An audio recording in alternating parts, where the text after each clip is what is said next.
वक्रतुंड महाकाय सूर्यकोटि समप्रभ निर्विघ्नं कुरु मे देव सर्व कार्येषु सर्वदा। गुरु वक्रीय क्या होता है, किन राशियों पे इसका प्रभाव पड़ता है और किसी की कुंडली में अगर गुरु वक्री है तो उसके क्या उपाय है? जो राशियां इस वक्री होने से प्रभावित होंगी वो मिथुन है, कन्या है, तुला है और मीन राशि। अब अगर हम मीन राशि वालों की बात करें तो मीन राशि वाले वैसे तो बहुत परेशान चल रहे हैं क्योंकि शनि की 7.5 भी है, लेकिन गुरु की तरफ से उनको कुछ राहत मिलेगी। वक्रतुंड महाकाय सूर्यकोटि समप्रभ निर्विघ्नं कुरु मे देव सर्व कार्येषु सर्वदा। भगवान विनायक के आशीर्वाद के साथ और माय रत्ना के सभी दर्शकों को एक बार फिर मैं पंडित जयंत रावल आप सबका हार्दिक अभिनंदन करता हूं और आपका बहुत बहुत आभार कि अभी तक हर पॉडकास्ट में आप अपना प्यार एवं स्नेह हमको दे रहे हैं, माय रत्ना को दे रहे हैं। तो मनीष जी, आज हम किस विषय पर बात करेंगे, जरा आप हमको एवं दर्शकों को बताएं। आज हम बात करेंगे जुपिटर रेट्रोग्रेड 2025 यानी गुरु वक्री होना। गुरु वक्रीय क्या होता है, किन राशियों पे इसका प्रभाव पड़ता है और किसी की कुंडली में अगर गुरु वक्री है तो उसके क्या उपाय है? अरे वाह मनीष जी, आपने तो गुरु के वक्री होने के हर पहलू को अपने इस पॉडकास्ट में सम्मिलित कर लिया है और जिन जिन राशियों पर शुभ प्रभाव होगा और जिन जिन राशियों पर कठिनाइयां होंगी उन जातकों के लिए यह पॉडकास्ट बहुत ही महत्वपूर्ण होगा। तो जो जातक इस पॉडकास्ट को अंत तक देखेंगे उनको अवश्य लाभ प्राप्त होगा कि गुरु वक्री होने पर उन राशियों वाले जातकों को क्या क्या उपाय करने चाहिए और क्या क्या कठिनाइयों के लिए सावधानी बरतनी चाहिए। तो हम इसी टॉपिक पे प्रारंभ करते हैं। तो मनीष जी, आपने पूछा है गुरु वक्री होने का क्या मतलब है, तो उस मतलब को जानने से पहले अगर हम ये जानें कि गुरु ग्रह क्या है, तो गुरु ग्रह आध्यात्म, समृद्धि एवं जो भी सक्सेस को देने वाला ग्रह है वो गुरु ग्रह है और जिसको अंग्रेजी में जुपिटर कहते हैं। और जुपिटर रेट्रोग्रेड होने का मतलब गुरु वक्री होना है। तो गुरु वक्री 14 मई 2025 को गुरु वृषभ से मिथुन राशि में प्रवेश किया था और तब से कुछ राशियों के लिए विपरीत और कुछ राशियों के लिए अच्छे अनुभव रहे। और 18 अक्टूबर 2025 को गुरु अतिचारी होकर मकर राशि में प्रवेश कर गया, उससे भी काफी राशियों को लाभ हुआ।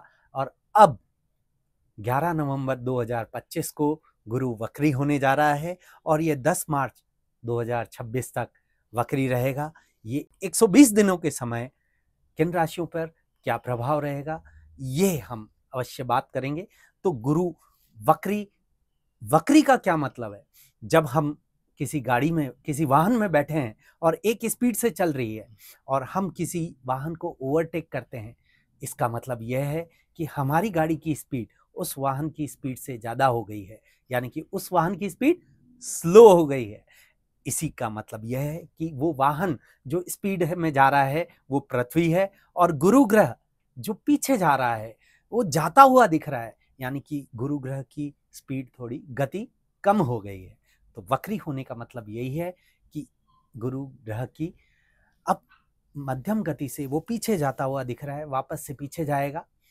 तो ये वक्री होने का मतलब है। और वक्री कब होगा, क्या होगा, ये भी मैंने आपको बता दिया है।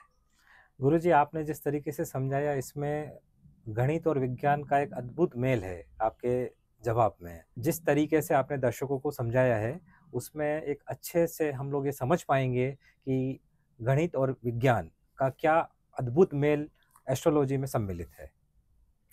बिल्कुल मनीष जी, जैसा कि हमने बताया कि गुरु वक्री हो रहा है और वो कर्क राशि में ही वक्री हो रहा है ना, और 5 दिसंबर को वो मिथुन राशि में प्रवेश करेगा।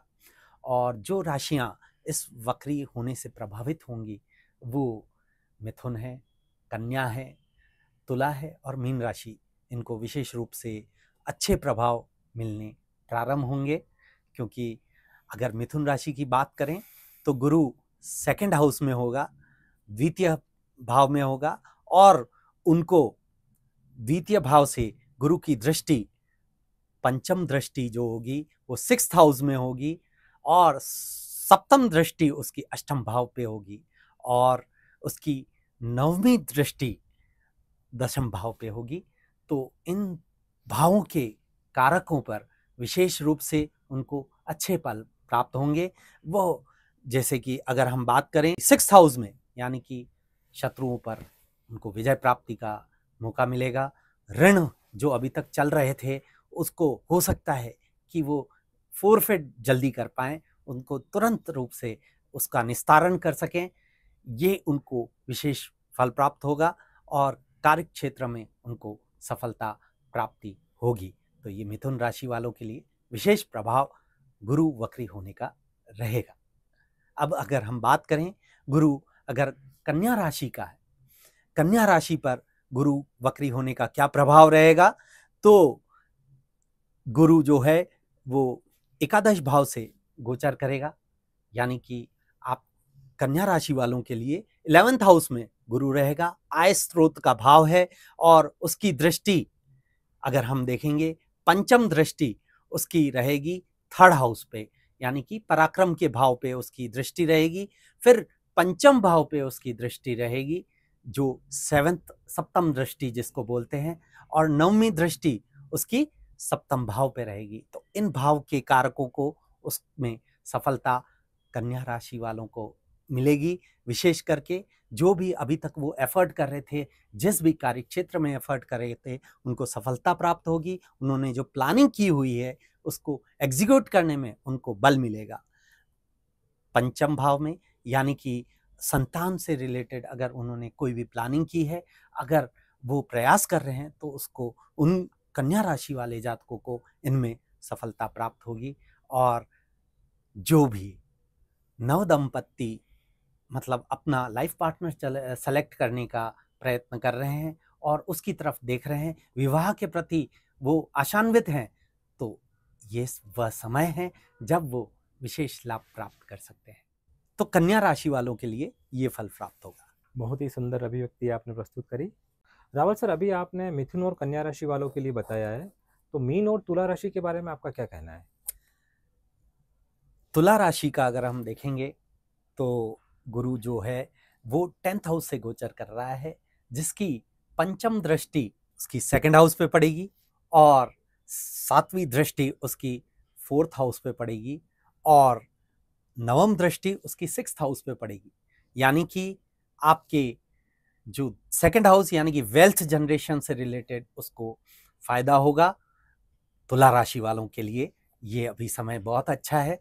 और 2nd उसकी जो सप्तम दृष्टि है 4th हाउस पे पड़ेगी, यानी कि प्रॉपर्टी वाहन खरीदने संबंधी अगर वो प्रयास कर रहे हैं तो उनको सफलता निश्चित तौर पे मिलेगी। और जो उनका नवम दृष्टि है वो उनकी 6th हाउस में पड़ेगी, यानी कि शत्रुओं पे विजय और ऋण को उतार पाएंगे। तो रिपु, ऋण और रोग तीनों पर उनको सफलता प्राप्त होगी। तो ये तुला राशि वालों पे प्रभाव वक्री गुरु का रहेगा।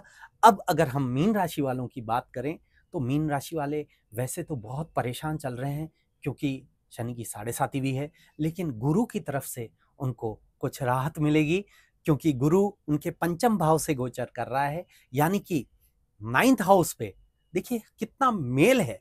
9th हाउस पे पंचम दृष्टि पड़ रही है, यानी कि तीर्थाटन यानी कि तीर्थ यात्राओं में उनका समय व्यतीत होगा और उनको बल मिलेगा। जो शनि का उनको प्रॉब्लम चल रही है उससे भी उनको फायदा होगा।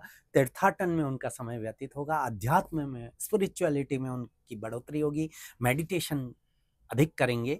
ये उनकी पंचम दृष्टि होगी। और 7th दृष्टि जो सप्तम भाव की दृष्टि पड़ेगी वो 11th हाउस पे पड़ेगी, 7th दृष्टि। और 11th हाउस यानी कि आय स्रोत, आय स्रोत में वृद्धि, नए आय स्रोत भी अगर वो देख रहे हैं और उन्होंने कोई प्लान किया है तो उसमें उनको सफलता अवश्य प्राप्त होगी। और जो उनकी नवमी दृष्टि है वो उनके प्रथम भाव पे पड़ेगी, यानी कि लग्न पर, यानी कि स्वयं पर।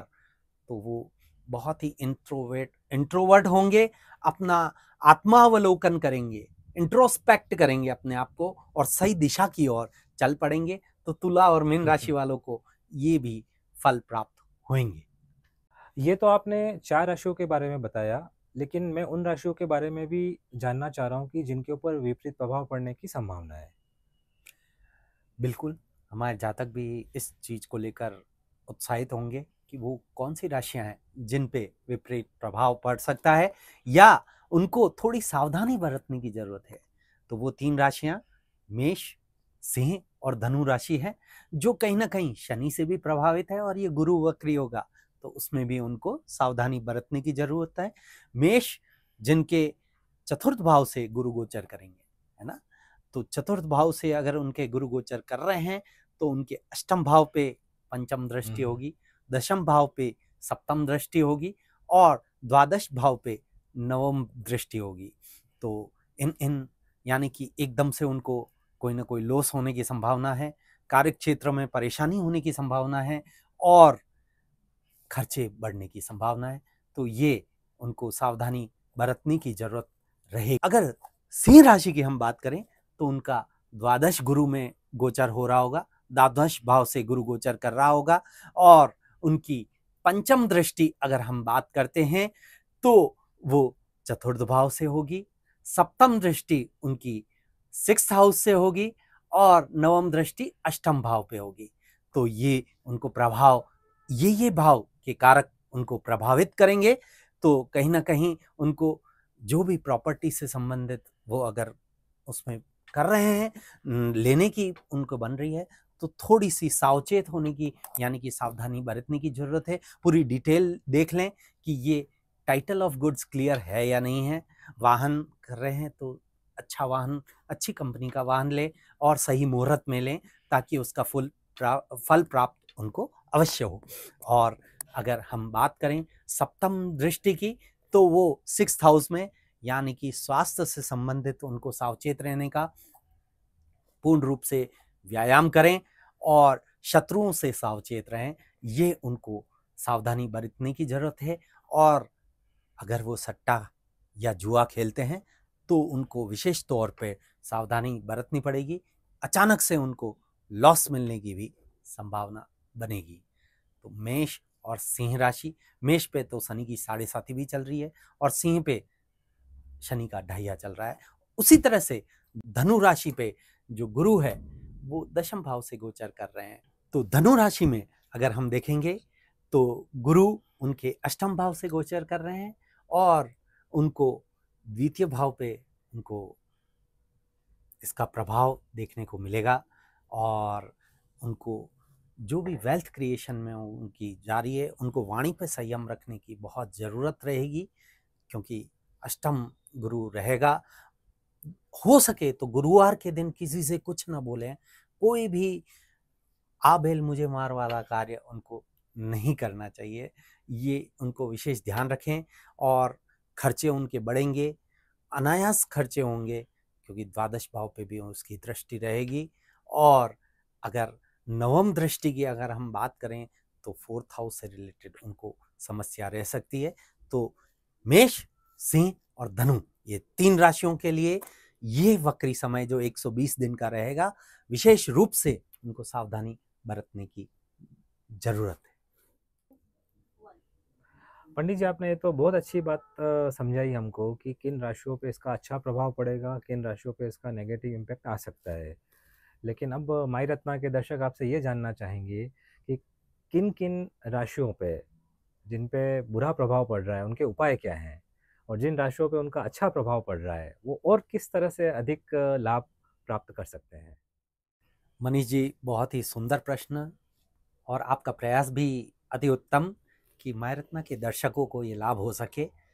जिन जिनकी ये राशियां हैं, जिनको लाभ प्राप्त होना है और कठिनाइयां जिनको फेस करनी है, वो क्या उपाय करें कि उनको इससे लाभ और अधिक प्राप्त हो। जिन राशियों को लाभान्वित हो रही हैं और जिनको कठिनाइयां प्रेषित हो रही हैं, वो किस तरह से क्या उपाय करके निवारण प्राप्त कर सकें। तो बहुत ही सिंपल से उपाय, गुरु बहुत ही सौम्य ग्रह, सुखदायी ग्रह हैं, तो इनका पुखराज जो रत्न है, सबसे सुंदर रत्न पुखराज और सबसे प्रभावी रत्न है गुरु के उपायों में। तो पुखराज रत्न वो धारण कर सकते हैं। स्वर्ण मुद्रिका में इंडेक्स फिंगर में उनको धारण करें और इसके लिए वो कुंडली से विश्लेषण अवश्य करवा लें, ज्योतिषीय परामर्श लेकर रत्न धारण करें। और गुरु के और भी उपाय हैं, जैसे कि गुरु का दान, कोई भी ब्राह्मण को, वेद पाठी ब्राह्मण को वस्त्र दान कर सकते हैं। कोई जो नीडी स्टूडेंट है जिसके पास पुस्तकों को खरीदने का पैसा नहीं है, उनको पुस्तक दान कर सकते हैं और उससे लाभ प्राप्त कर सकते हैं। गुरु के मंत्र जाप करवाकर अथवा खुद करके उसके पुण्य और लाभ बढ़ा सकते हैं और कठिनाइयों को कम कर सकते हैं। चतुर्थ, आप विष्णु भगवान की आराधना करें, गुरुवार के व्रत करें, इससे उनको लाभ होगा, निश्चित तौर पर लाभ होगा और गुरु के शुभ फल उनको प्राप्त। तो ये जो मंत्र के बारे में आपने बताया, तो आप एक बार मंत्र का उच्चारण करके भी आप दर्शकों को बता दीजिए। ओम बृहस्पति अति दर्जो अर्हाद्युभाति कृतिम जनेखु जदिद यछ वस रत प्रजा तत दस्मासु द्रविड़ं देहि चत्रम। ये गुरु का मंत्र है और वैदिक मंत्र है, इसका जप कर सकते हैं। अथवा बहुत ही सुंदर और बहुत ही छोटा मंत्र ओम गुम गुरुवे नमः, इसका भी जाप कर सकते हैं। और वैदिक ये शांत तांत्रोक्त जो मंत्र है ओम ग्राम ग्रीम ग्रोम सह गुरुवे नमः, इस मंत्र का भी जाप वो कर सकते हैं। तो क्या सभी मंत्रों का एक ही प्रभाव है? बिल्कुल, सभी मंत्रों का एक ही प्रभाव है। और देखिए, वैदिक मंत्र तो अलग ही होते हैं, इसके लिए दीक्षा ली जाती है, या फिर जिन ब्राह्मणों से आप जो ब्राह्मण इसमें दीक्षित हैं उनसे आप इसका जप करवाएं। जो दूसरे मंत्र हैं ओम ग्राम ग्रीम ग्रोम स गुरुवे नमः, ये आप स्वयं भी कर सकते हैं, इसका आपको लाभ अवश्य प्राप्त। बहुत ही सुंदर अभिव्यक्ति आज आपने दर्शकों को तक पहुंचाई। मनीष जी, ये तो आपका अथक प्रयास है जिससे हम अपने दर्शकों तक पहुंच पा रहे हैं, ये मायरत्ना के प्लेटफॉर्म से। और जो भी नए नए ज्योतिष विषय आते हैं हम उस पर चर्चा करते हैं और उससे मायरत्ना के दर्शकों को विशेष लाभ होता है। और इसी तरीके से हम आगे और भी विषय, ज्योतिषीय विषय लाएंगे जिससे मायरत्ना के दर्शक लाभान्वित हो। इसी के साथ आप सबको बहुत बहुत आभार एवं धन्यवाद। सभी को बहुत बहुत धन्यवाद।